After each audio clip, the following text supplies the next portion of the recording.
All right, this is the first video of the second unit for you guys. It's going to be about the Articles of Confederation and the United States Constitution.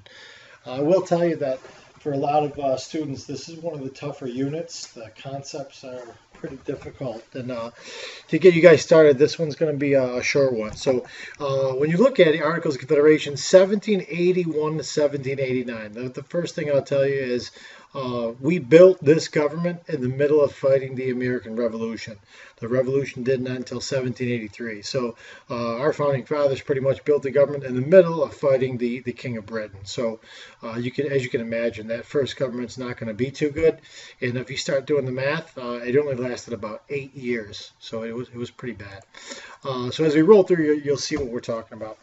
It is the first Constitution of the United States. You may not know it because it's just not around, but we refer to our Constitution as the Constitution, but realize that this was the first Constitution of the United States. It built our first national government, and it was pretty bad. All right, it reflected the colonists' fear of having a strong central government.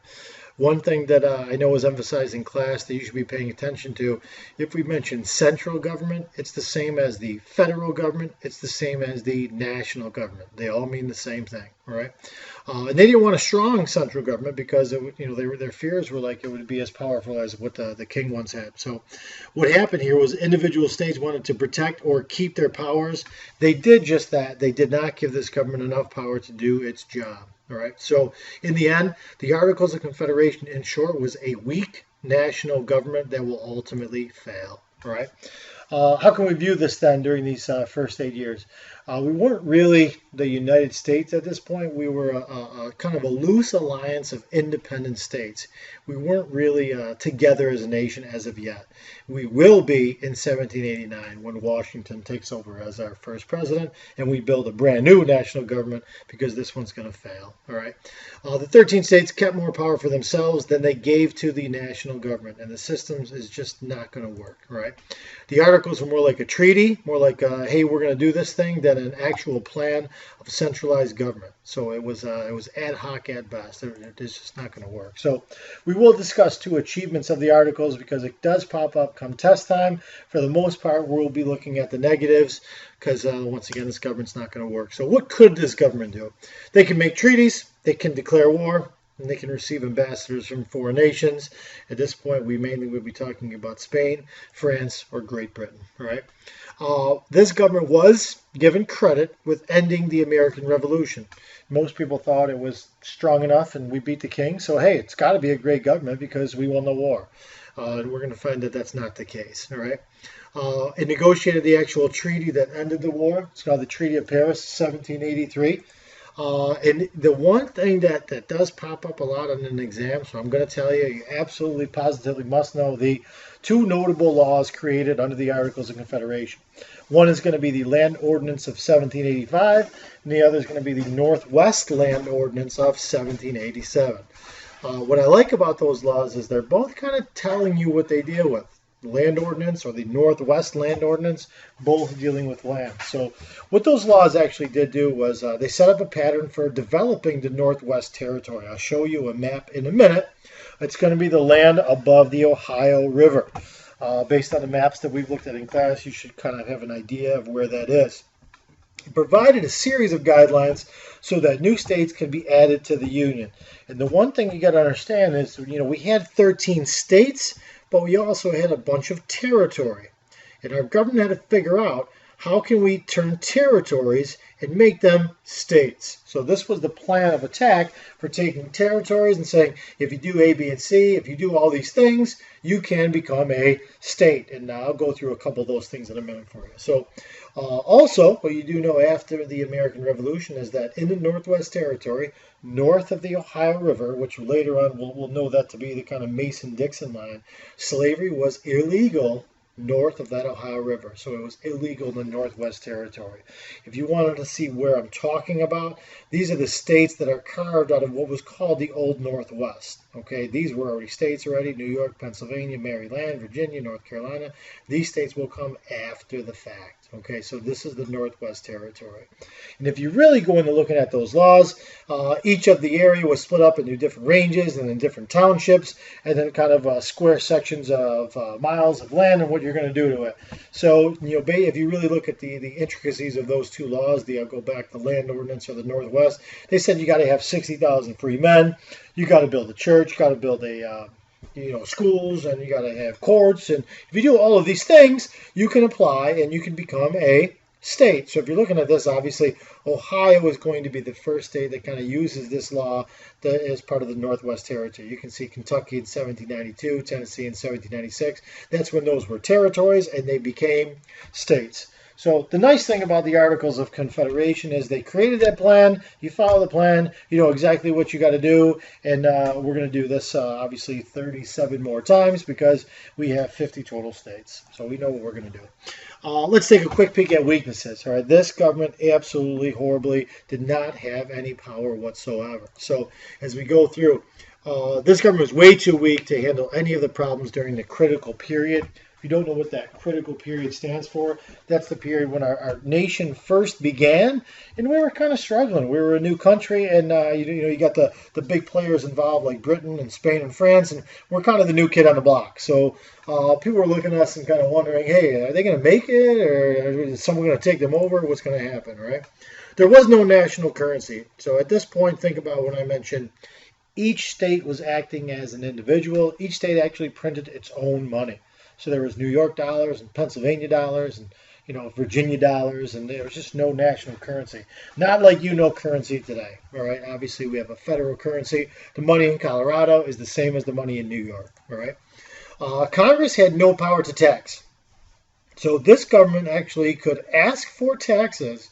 It could ask for people to pay taxes, but could not collect them. So as you can imagine, today, if the government asks you to pay your taxes, you're going to tell the government no. You're going to keep your money, and therefore the government has no money to do what it needs to do. So when you look at how weak this thing is, it doesn't have any money, so it's not going to be able to accomplish too much. All right. There was no leader.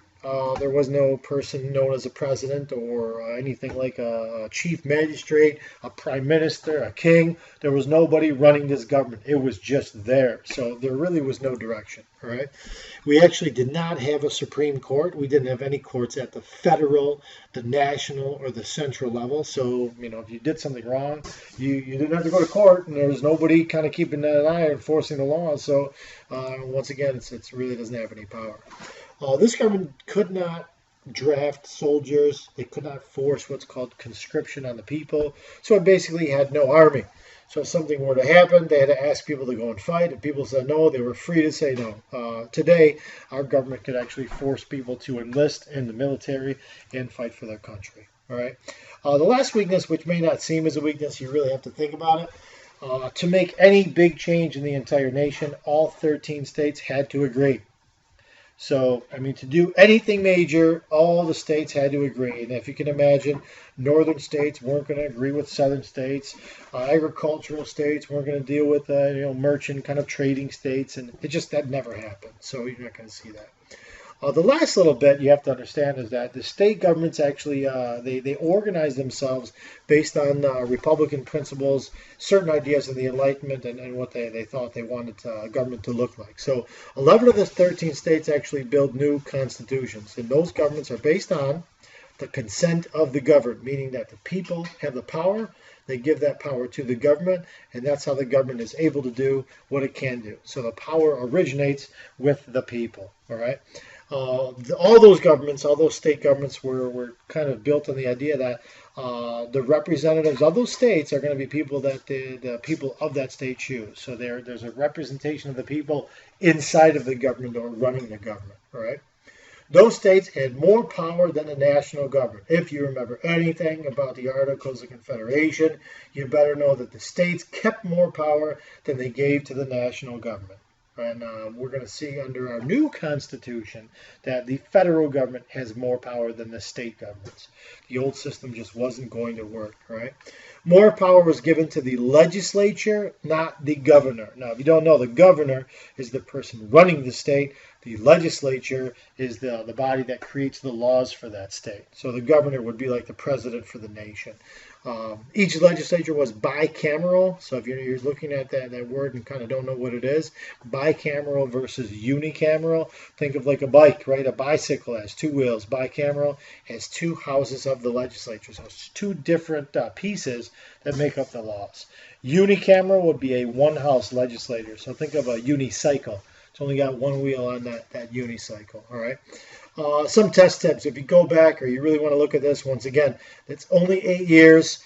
The weaknesses of the articles: can't tax, no money, can't force people to fight, don't have a leader, don't have a court. It's not going to work, right? Know the few accomplishments of the government, and the only thing you got to know there is that it successfully ended the American Revolution. That's a big plus. And it found a way to organize the territories that the nation had. And by that, you're going to need to know those two laws. If you forgot them, go back, highlight them, look at them again. All right, that's the Northwest Land Ordinance and the Land Ordinance of 1785. All right. The last thing, which is not in the video, but I'm going to tell you, you may want to remember, you better know Shays' Rebellion. I know that, we read a portion of it in class. We've talked about it in class, all right? Shays' Rebellion happened in Massachusetts. Daniel Shays was a Western Massachusetts farmer, could not pay his taxes. Taxes in Massachusetts were very high. The merchant population in the eastern portions of Massachusetts could pay the tax, so they didn't care. The poorer farmers out in the western part of Massachusetts, they could not afford to pay those taxes. So Daniel Shays is a debtor. He can't pay those taxes. He's going to be jailed. So he gets a bunch of other farmers together. They get some guns ready, and they start going into these towns, and they started shutting down the courts so that they couldn't put anyone else in jail. They were burning down courthouses. They were getting crazy. And the state of Massachusetts goes to the national government, and they said, yo, we need some help. And the Articles of Confederation told them simply, we can't help you. We have no money. We have no army. We have no power. You're on your own. And it is because of Shays' Rebellion that happened in 1787, which is going to lead us to our next video. After 1787, after Shays' Rebellion, all of a sudden Americans are like, hey, maybe the government at the top needs more power.